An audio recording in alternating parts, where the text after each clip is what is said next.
couleurs, c'est le rendez-vous de la découverte, de surprises, de témoignages, de parcours aussi divers les uns que les autres. C'est une invitation pour pallier au manque d'exposition de passionnantes plumes en tout genre.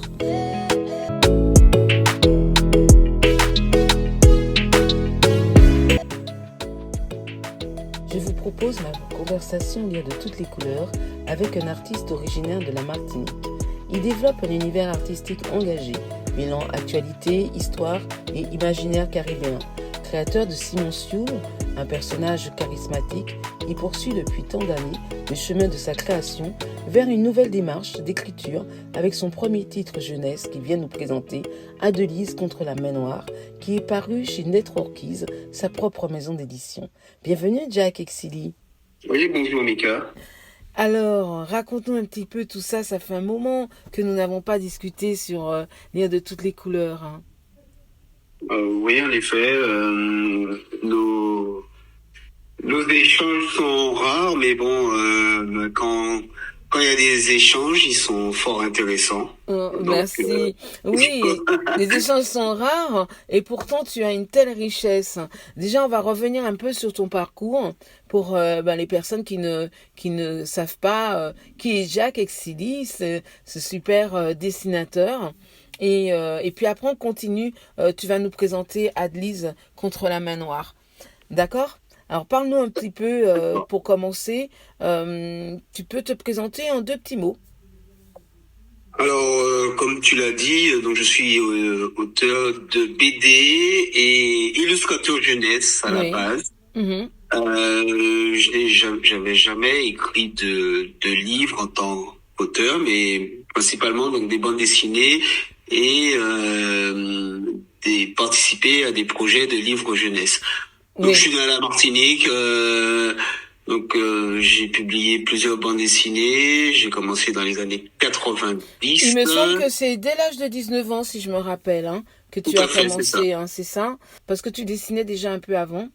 Oui, j'ai commencé aux alentours d'une dizaine d'années et j'ai publié mon premier fanzine, c'est-à-dire à l'époque uniquement en papier, fanzine papier.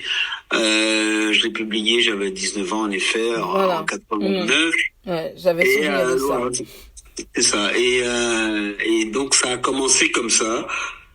Et depuis, j'ai jamais arrêté de dessiner et chercher à publier les histoires qui me tenaient à cœur. À publier et à développer, et puis aussi tu collabores sur d'autres supports, et puis tu étais aussi, enfin tu es peut-être toujours, hein, dessinateur de presse aussi. Oui, j'ai beaucoup travaillé pour la presse locale en Martinique, parce qu'à la base j'ai une formation de journaliste, si les gens le savent. Et donc en fait j'ai eu l'occasion de travailler pour la presse là-bas. Et donc, mais bon, quand je me suis installé en Île-de-France, j'ai moins travaillé pour la presse, sauf depuis 2019 là où mes dessins sont repris dans un magazine basé aux États-Unis et où j'ai une double page en français et en anglais. Et c'est ma seule contribution concernant le dessin de presse. Mais c'est une collaboration qui commence à durer, puisque comme je t'ai dit, depuis 2019 jusqu'à maintenant. Mais Jack, tu dis une double page et tu dis mais tu écris aussi sur cette double page. Tu ne fais pas que de dessiner. Non, en fait, c'est un dessin de presse qui est, c'est un dessin. Sur un sujet d'actualité à partir de l'univers des personnages de Simon Sioul. Voilà. Alors, en fait, ça s'appelle Les Brefs de Sioul. Et donc c'est c'est un dessin par mois. Ce sont des dessins que moi je prépublie aussi sur mon site internet. Voilà, c'est ça. Dis-moi, j'ai envie qu'on revienne un peu là sur Simon Sioul justement, parce que c'est ton personnage que tu as créé dès les années 2000, hein.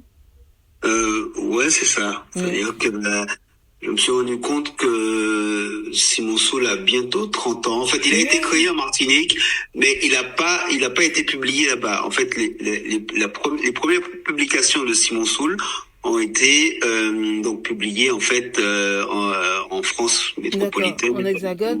Oui. En Hexagone, ouais. Mais le personnage, je l'ai créé aux alentours de 98-99. Alors, d'accord. Donc on va faire 3 questions pour ce personnage. Pourquoi, comment il est né et pour dire quoi? Alors, pourquoi Simon Saul est né? Parce qu'en fait, je voulais raconter mes préoccupations de jeunes Martiniquais à travers un personnage qui, alors c'est pas un thème que j'apprécie, mais un thème universel. Les gens, je voulais que mon personnage puisse se véhiculer dans des mondes autant caribéens qu'africains qu'européens. C'était ça l'idée au départ. Donc j'ai repris tout simplement les personnages des contes créoles à ma sauce et je les ai projetés dans un royaume qui s'appelle le royaume de Pays.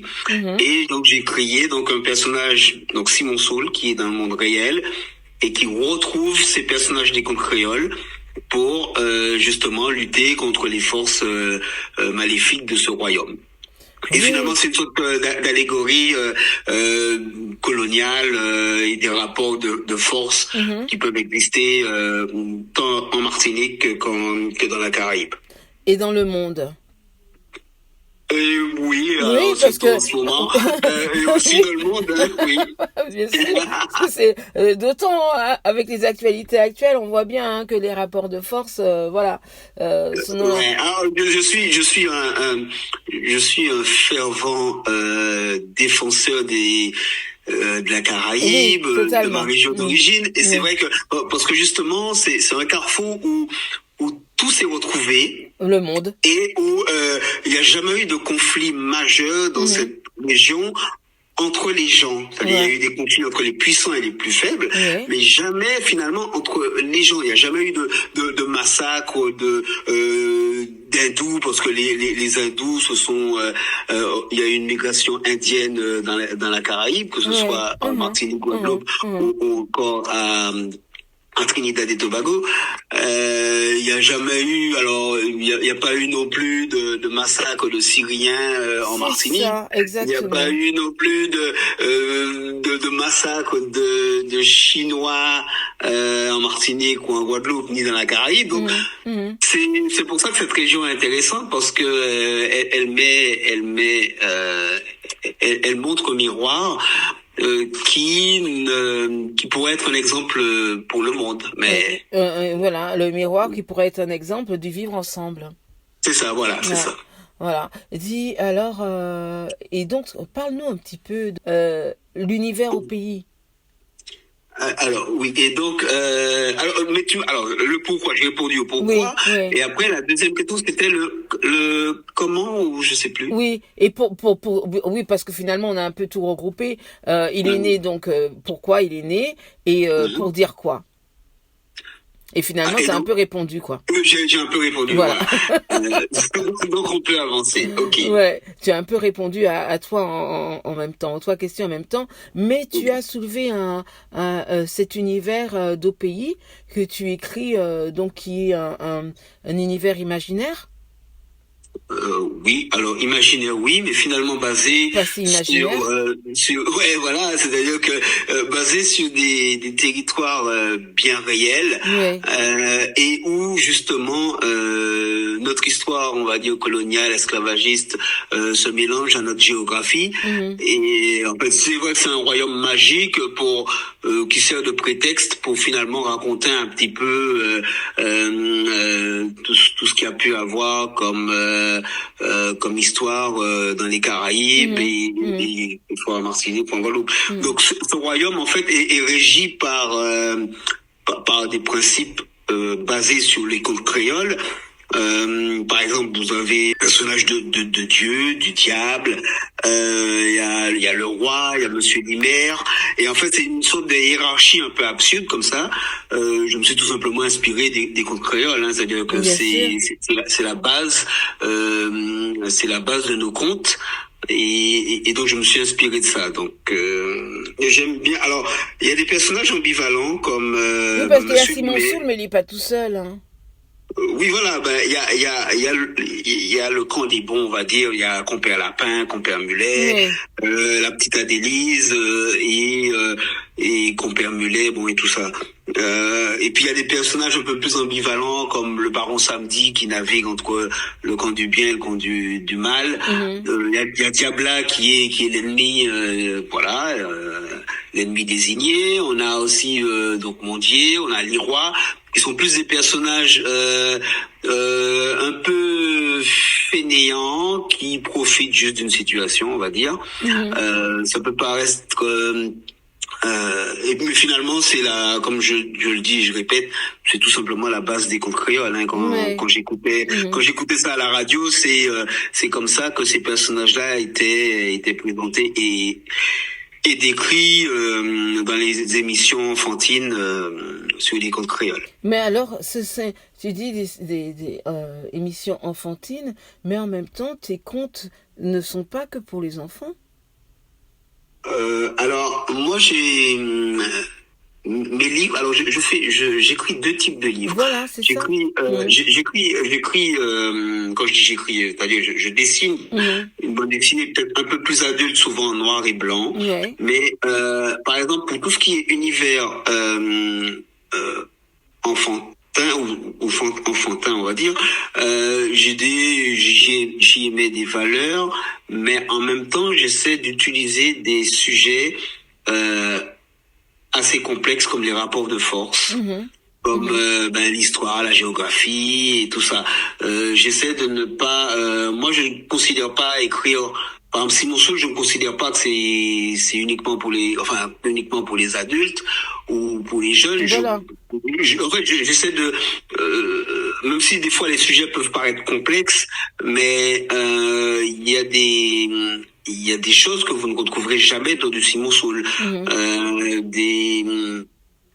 Parce que bon, ce sont mes valeurs et que je considère que la bande dessinée doit aussi véhiculer un certain nombre de codes et que ces codes-là, ben voilà, je les respecte depuis des années et Mhm. Mhm. je ne change pas quoi. Et depuis des années, et puis tu as justement, avec ton travail, tu as participé à des salons, et notamment tu as été quand même euh, bien récompensé, on va dire quand même.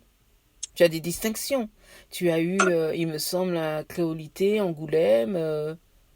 Ouais, j'ai eu deux trois prix dans le milieu de la bande dessinée ou Ouais. bien par rapport à des travaux effectués. Il y a eu une petite reconnaissance, mais c'est surtout ma persévérance en fait Mhm. qui est à récompenser, puisque en tant que dessinateur et auteur antillais, je n'ai jamais cherché à faire autre chose que Mhm. de raconter ce que je connaissais en fait. Mhm. Je sais que on est dans un milieu assez compliqué Ouais. pour en vivre, et donc souvent on peut vouloir chercher à raconter des choses plus généralistes pour plaire à plus de gens et tout Oui, ça. toi, il n'y a Mais pas de bon, la chose que complaisance. Mhm. oui, voilà, la complaisance et tout ça. Moi, j'ai eu cette chance de pouvoir toujours dessiner ce que je voulais et puis Mhm.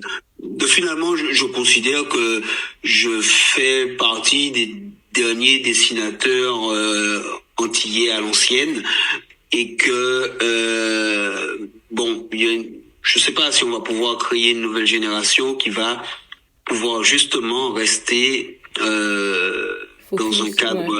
dans un cadre antillais. Il y a les livres jeunesse pour les enfants, oui, ça s'est développé et tout ça. Mhm.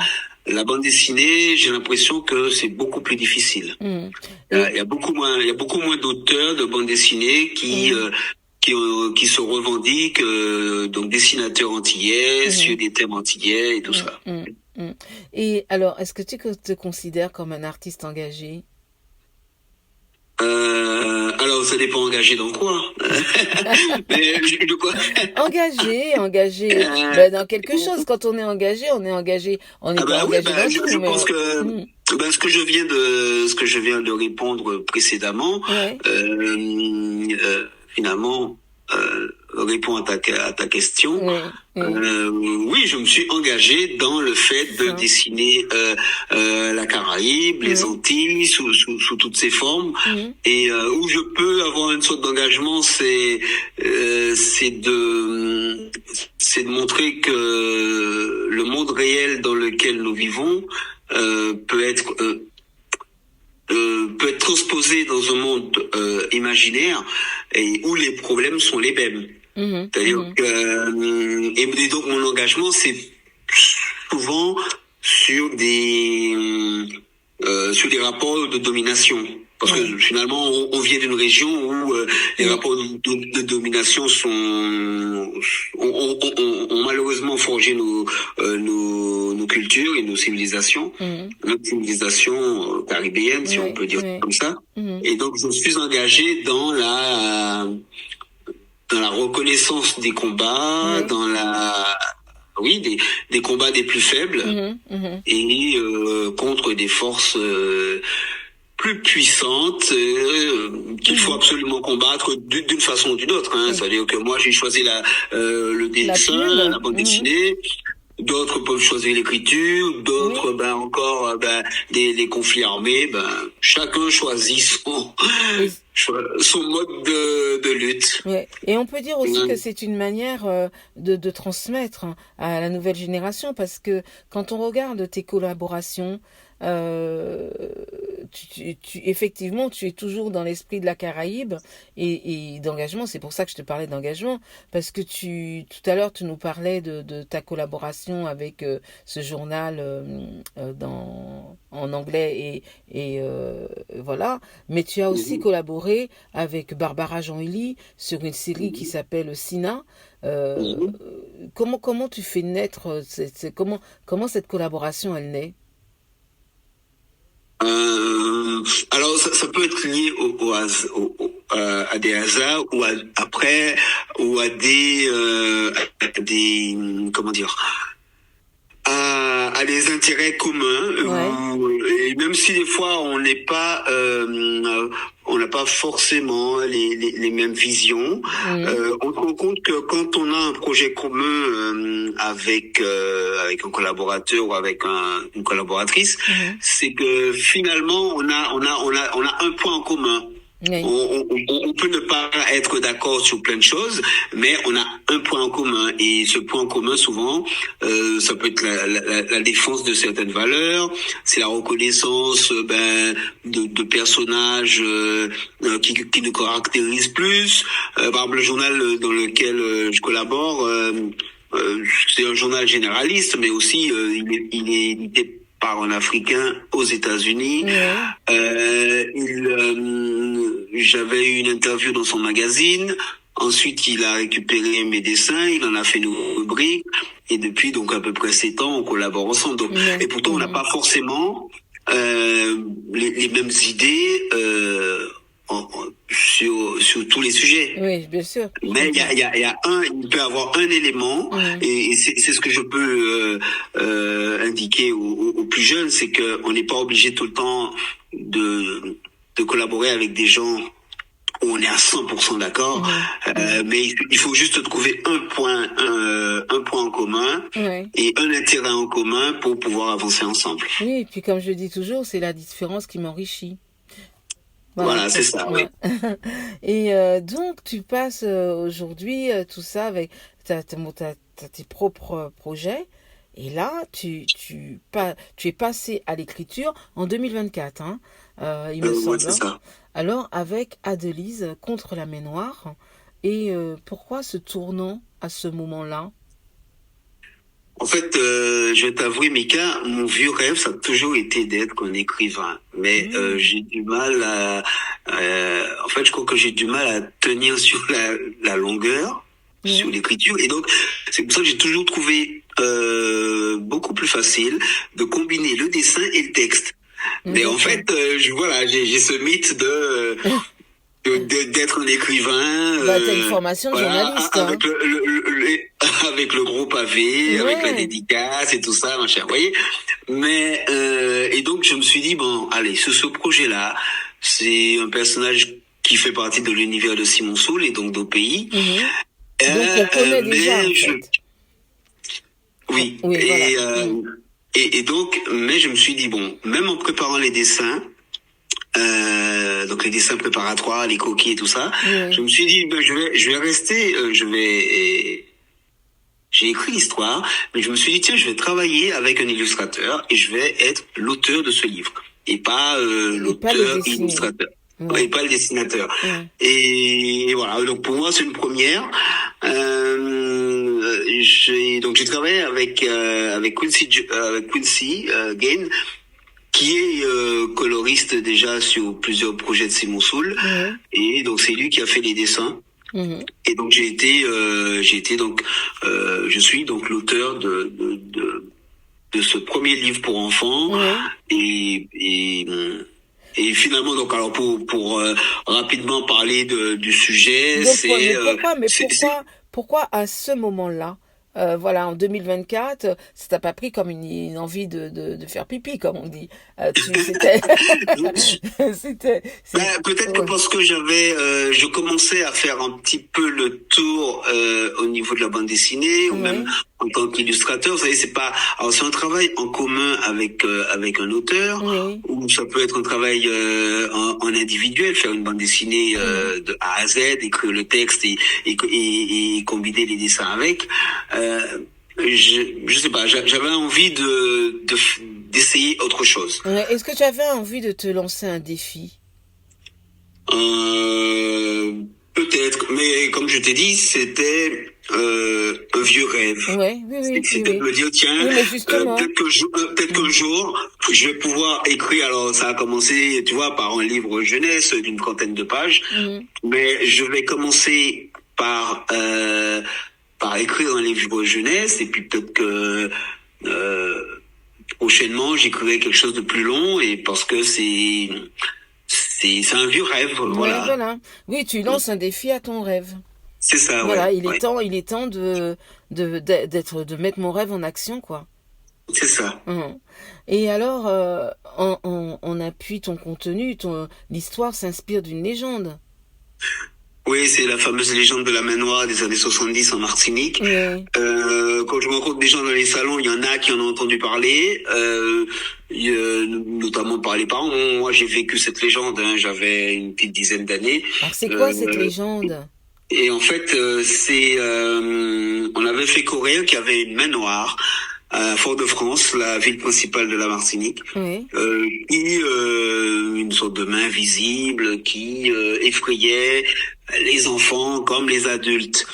Et donc ils en ont parlé dans la presse, il y avait même eu une chanson de carnaval de l'époque. Mais ça veut dire quoi? Ça veut dire que on trouvait cette main noire sous les murs, en quelque part? Ça veut dire quoi? Alors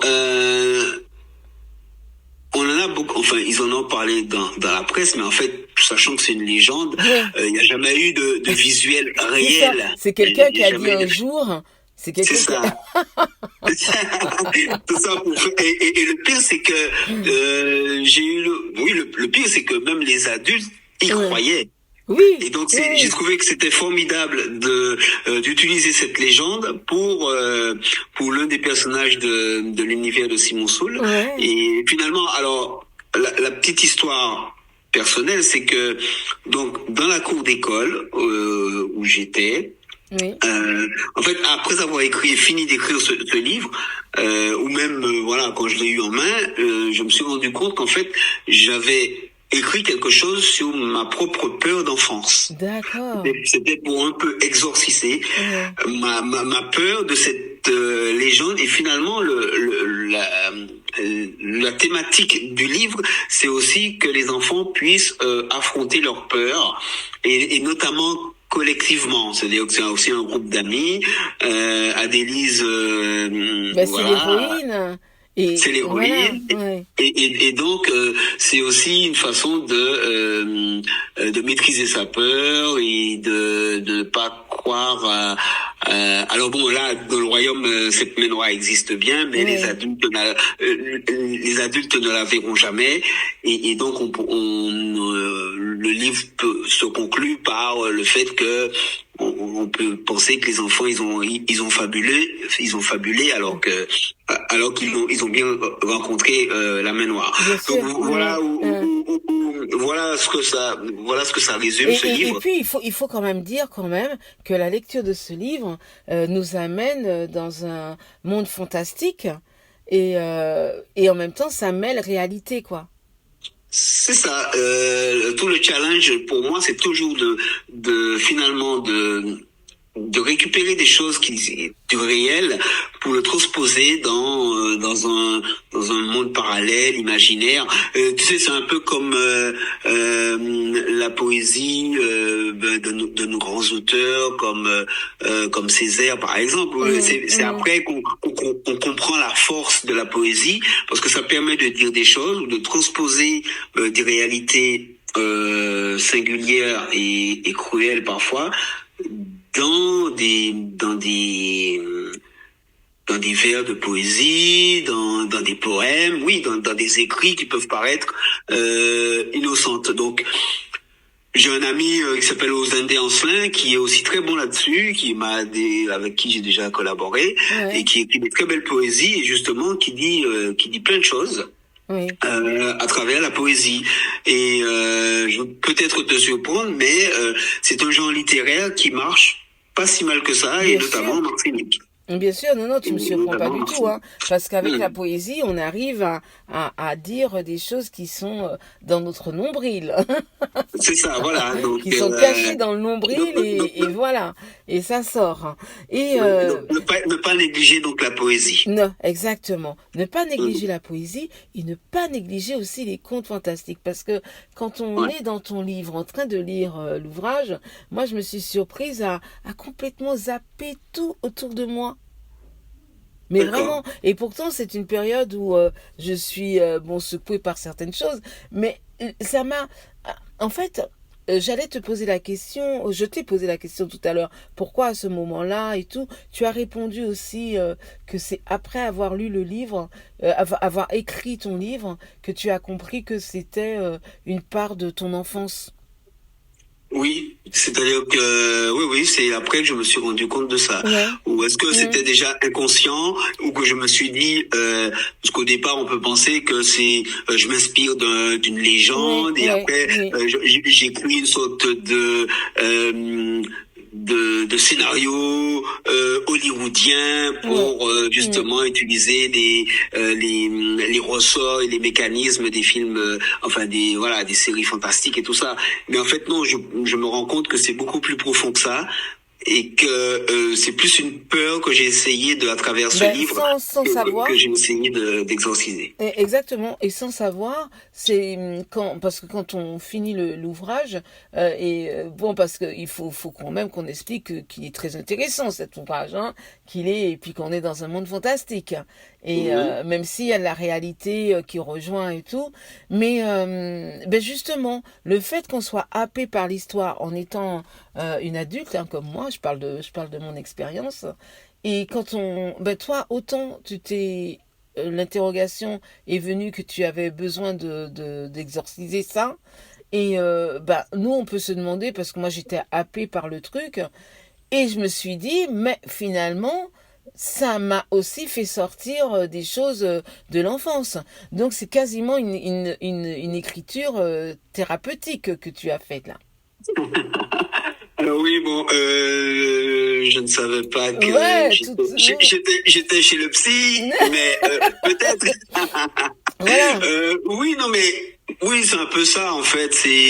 Mais sans le savoir, comme tu dis. Sans le savoir. Sans le savoir. Ouais. Parce qu'au départ, on se dit, surtout que ça s'inscrit quand même dans une série qui existe, c'est-à-dire que Simon Soul, c'est ma série. On va dire que c'est la série qui va rester, même si j'en ai jamais vendu des millions, mais c'est quand même le truc que je te dis, ça fait quand même 30 ans que je dessine ce personnage. Mais moi, je rebondis tout de suite, hein, et on va revenir après. Quand tu dis, j'en ai jamais vendu, non, non, non. C'est parce que tu t'y attelles pas non plus. Je dis pas que tu n'es pas intéressé par la vente, mais tu es beaucoup plus intéressé par l'échange avec les gens. Je crois bien. C'est-à-dire que je me rends compte que Je te regarde de loin depuis longtemps et je constate. oui, lors de dédicaces, en fait, même que des fois, j'ai l'impression que ça, alors, ça peut, voilà, je dirais pas agacer, mais quelle que soit la personne qui est devant moi et qui s'intéresse à mon livre, je cherche à discuter avec. Donc même Oui, s'il y a une queue pas possible, ça peut j'arriver où il y a plein de gens qui attendent, et puis je suis en train de discuter avec le gars c'est qui ça. veut que je lui fasse un dessin, parce que je suis comme ça. Je m'en Oui, fiche qu'il y ait des gens qui attendent. Je considère qu'on vend pas des petits pois, et donc c'est pas ah, tiens bon, tu prends ta boîte de petits pois, tu passes à la caisse. Non, oui. tu achètes mon livre, ben je veux savoir pourquoi ça t'intéresse, C'est ça. voilà. Et donc bon, je suis comme ça, donc on ne Ah se bah ça, refait c'est le pas. journaliste, hein, aussi. Tu es Peut-être. né journaliste, tu es né journaliste. Non, non, et puis je pense que quel que soit ton niveau de célébrité, faut toujours prendre un petit peu de temps Ah ouais. avec les gens, savoir un petit peu, parce que eux ils vont finir par savoir ce que vous pensez, hein, puisqu'ils Oui. achètent votre livre. Mais eux c'est de savoir aussi parfois, ben tiens pourquoi ils font le geste de venir vers vous. Et j'ai toujours trouvé ça plus intéressant que de vendre des livres à l'appel Oui. et ne pas savoir qui vous achète finalement. Et oui, quand on est dans les salons, des fois c'est comme ça, voilà, parce Ah qu'on oui, te dit bien sûr, aussi oui, d'aller vite et tout. c'est Mais ça. en même temps, encore une fois, sans le savoir, par rapport à qui tu es, ben tu as créé une communauté. Oui, alors oui, je sais pas, Bah oui, parce que les gens te suivent malgré tout. oui, oui, oui, alors et souvent alors comme j'ai d'autres activités hein, pour pouvoir Oui, vivre à peu près normalement et j'ai l'impression parfois d'être une sorte de référent dans le sens où voilà on va me demander tiens mais qu'est-ce que tu penses de tel sujet? mhm, Alors que des fois, mhm, je n'y connais pas plus que ça et ouais, que je suis obligé de me documenter. Alors, le fait de travailler dans un magazine, donc le magazine s'appelle Flash Mag, hein, soit dit ouais, en passant. ouais. Ah ben, Oui, ça mais en même temps, m'oblige aussi. qui est aussi ton magazine. Non, non, je collabore à ce Ah, tu magazine, mais il collabores, n'est pas, ok. c'est pas, je ne suis pas, Oui, j'y participe, mais d'accord. ce n'est pas le mien, vraiment. Mhm, Euh, et donc, ben, ça m'oblige ça m'oblige à approfondir les sujets. D'ailleurs, dans la collection des chroniques de Simon Soul, c'était parti de là. C'est-à-dire que je voulais approfondir des sujets mhm, parce que ça m'agaçait à l'époque où je regardais encore la télé, ça m'agaçait que chaque sujet dure à peine une minute et qu'on comprenne jamais ce qui se passe vraiment. ouais. Donc, j'ai créé cette collection où il y a 3 bouquins dans cette collection, 4, et parce que je voulais approfondir les sujets. Mhm, Donc mhm. c'est ce que je peux échanger et dire aux gens de la communauté, c'est de chercher à approfondir des sujets et parce que je sais qu'on est dans une époque où les choses vont très vite, où Ouais. on veut avoir, où au bout de très peu de temps, on peut vouloir zapper un autre sujet, un peu l'effet des réseaux sociaux, j'en citerai pas ici, mais je pense que c'est contre-productif et qu'il faut au contraire approfondir les sujets pour pouvoir mieux en parler. Et donc, quand on est auteur de BD, illustrateur, Mhm. écrivain, ben, je pense que c'est notre travail de continuer à faire ça. Oui, et tu le fais bien, sans te vanter. Et notamment là, avec Merci. Adélise, euh, Adélise, elle a des copains et des copines, hein. Oui, et je sais pas si tu as fait attention, mais en fait, c'est justement ces copains qui sont très différents, Oui, qui c'est ça, représentent justement tout le melting pot caribéen, des ouais, gens très différents qui font oui, des choses ensemble. c'est ça, exactement. Sans rentrer dans une forme d'angélisme Mm, de mm, la communauté caribéenne, en fait, comme je te disais, alors je sais pas si c'est lié à la géographie, c'est-à-dire des îles, ça aurait été difficile je pense que ça aurait été difficile de s'entretuer entre nous sur des petits bouts de terre, mm, et je pense que mm. c'est pour ça que Oh, on l'a vu que ça les se fait ailleurs, hein. Non, Oui, ça se fait c'est ailleurs, mais parce que alors je pense que c'est lié à la géographie. oui, et puis même Alors que nous, on on a est dans un monde magique aux Antilles, la oui, Caraïbe. alors oui, alors pour ça, oui, pour ça, c'est Oui. ça qui est bien. Mm. Je pense qu'il faut absolument Garder. Oui, garder ça et mettre ça en avant. C'est-à-dire que exactement. tous les petits bouts de terre, Mm, mm, vous avez un type, bon, voilà, avec les termes qu'on connaît, bon, que ce soit un chabin, un mm, coulis, mm, un mm, mm, Syrien, un Chinois, on vit tous sur le même petit bout de terre et parfois avec des mélanges plus ou moins mm. malheureux ou heureux et je trouve que c'est ça qui compose notre société antillaise caribéenne et je pense faut le garder. Moi je parle vraiment de ce que je connais, hein. Bien J'ai sûr. beaucoup voyagé dans cette région. Je connais très peu le reste du monde. Et je dis pas que je m'en fiche, mais j'ai beaucoup voyagé dans la Caraïbe et en Amérique centrale. Et donc c'est là-bas que je voulais comprendre ce qui se passait. Mhm, mhm. Mais dis-moi, avec Adelise, dans la Mainoire là, tu nous fais rentrer quand même d'autres légendes, d'autres, peut-être pas légendes, euh, d'autres façons de vivre, d'autres magies de chez nous, parce que Adelise, elle a un petit secret quand même. Euh, Elle alors, est magicienne un peu quoi. Elle est, enfin quand je dis magicienne, alors non, elle est alors tu capable de sais. fermer les yeux et puis avoir des ondes étranges. Alors oui, en fait, dans l'univers de Simon Soul, Ouais, c'est le personnage, paradoxalement, j'ai fait exprès, c'est la petite fille qui semble être fragile, mais qui finalement est la plus puissante. ouais, ouais, c'est C'est-à-dire ça. que c'est elle, et ses origines sont un peu floues. Elle vit avec sa mère, Ouais. mais ses origines sont un peu floues. Mais c'est la plus puissante, c'est l'une des plus puissantes du royaume parce qu'elle a des pouvoirs télékinésiques. Elle peut lire dans l'un des albums de Simon Soul. Elle s'introduit dans l'esprit dans l'esprit d'un bandit pour pouvoir justement le maîtriser. En fait, Mhm. tu vois, l'idée c'était ça, c'est de montrer un personnage qui en apparence fragile Ouais. a en fait en fait une très forte puissance Mhm. et pour créer une sorte de paradoxe comme ça. Oui, puis elle est fragile et en même temps elle a une force dans sa personnalité aussi. C'est ça, Hormis le fait de ses euh, dix de ses pouvoirs. pouvoirs, voilà. Oui, oui, en fait, c'est elle la chef. En fait, oui. en effet, c'est elle la chef. Hein. Hum. L'idée, c'est que c'était au-delà du fait qu'elle est l'héroïne principale de ce livre, Mhm. c'est aussi la chef de son petit groupe de bonhommes. D'ailleurs, Ouais, autour, il y a que des bonhommes et hum. c'est elle la chef. Ouais. Mhm, mhm, mhm. Ah oui, parce que on retrouve quand même la nature, des légendes d'histoire, le pays, la magie. Bon, la main, elle est là, hein. Et Mm. puis la présence de ces petits personnages là qui font, et on a l'impression de se retrouver enfant. On est Bon, dedans. c'était peut-être un peu Oui, l'objectif. bah, Ouais. tu l'as réussi, Donc, merci. parce que finalement, on aurait bien aimé être avec eux et faire combattre cette main noire, voilà quoi. Parce que Ok. combattre cette main noire, c'est aussi réussir à avoir une espèce de puissance.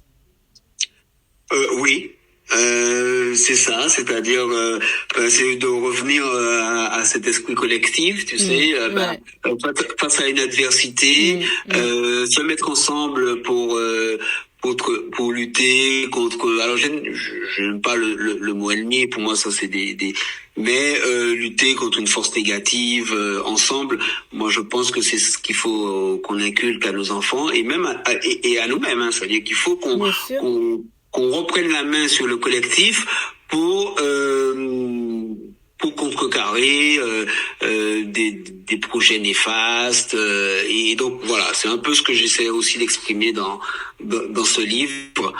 Je suis beaucoup d'intellectuels, que ce soit sur les réseaux ou dans les livres que j'achète qui font vœu de ça, c'est-à-dire que ils pensent que c'est le collectif qui va nous sauver et que c'est à contrario de l'individualisme qui a gagné pour l'instant. Ils pensent sincèrement que c'est le collectif qui va Je suis d'accord avec ça. qui va nous sauver. Bien Après, sûr. bon.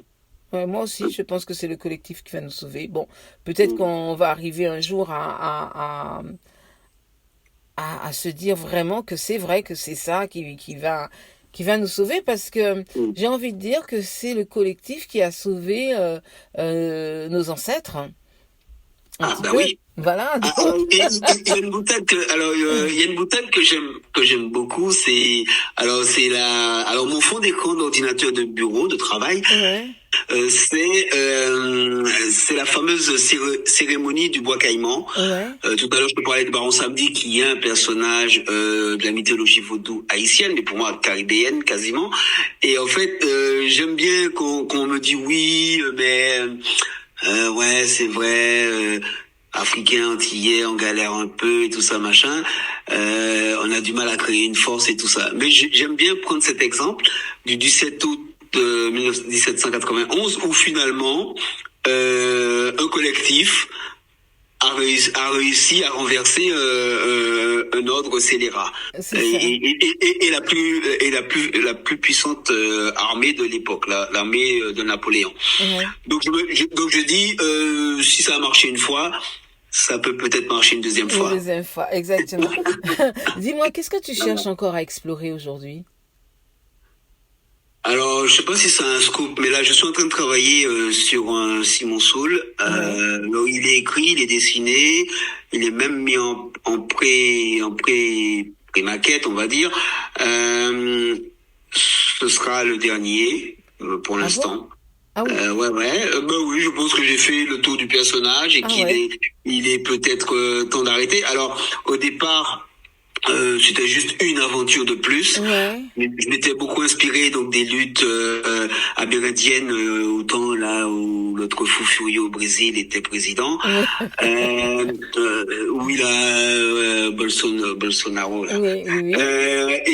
Et donc donc je m'étais inspiré de toutes ces luttes indiennes et j'ai écrit cette aventure de Simon Soul qui va aider au royaume d'Opéi une communauté l'équivalent amérindienne au royaume d'Opéi.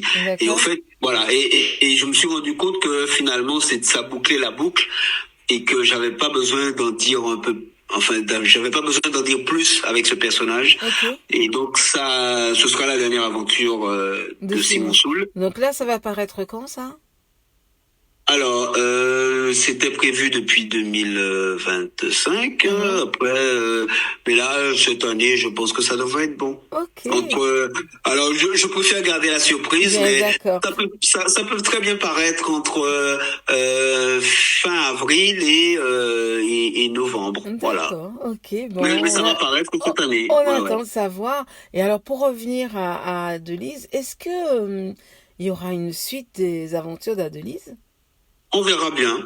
J'ai d'autres idées. J'ai d'autres idées justement de personnages légendaires. Non, mais parce que cette petite bande là, on l'a bien aimé. Tu vois. Oui. Et donc en effet, on pourrait remettre cette bande dans une nouvelle aventure avec un autre personnage d'une légende urbaine ou bien ou même d'une légende de personnages légendaires des contes créoles. D'accord. Mais je verrai. Là pour l'instant il y a rien d'écrit, il y a juste des idées, mais il y a rien d'écrit. Donc comme je t'ai dit, je suis en train de terminer et donc ce serait une bande dessinée. Donc je suis en train de terminer ce dernier projet de Simon Soul. Et puis après on verra quoi. Là j'ai beaucoup travaillé, je trouve. J'ai beaucoup travaillé ces 30 dernières années et bon, je suis assez content Oui, puis maintenant, tu peux aussi t'occuper un peu de la commercialisation, bien comme il faut. Dis-moi, on peut trouver tes ouvrages où? Ah ben, on peut les commander dans n'importe quelle librairie, sur les plateformes. Ouais. Et voilà, je passe par un distributeur et donc D'accord. mes livres Mais sont. tu as toi-même un site internet, mais pas, Et pas un site internet boutique, si? si, oui, ouais, Si? j'ai une Tu boutique en nous donnes ligne. l'adresse? Alors c'est Oui.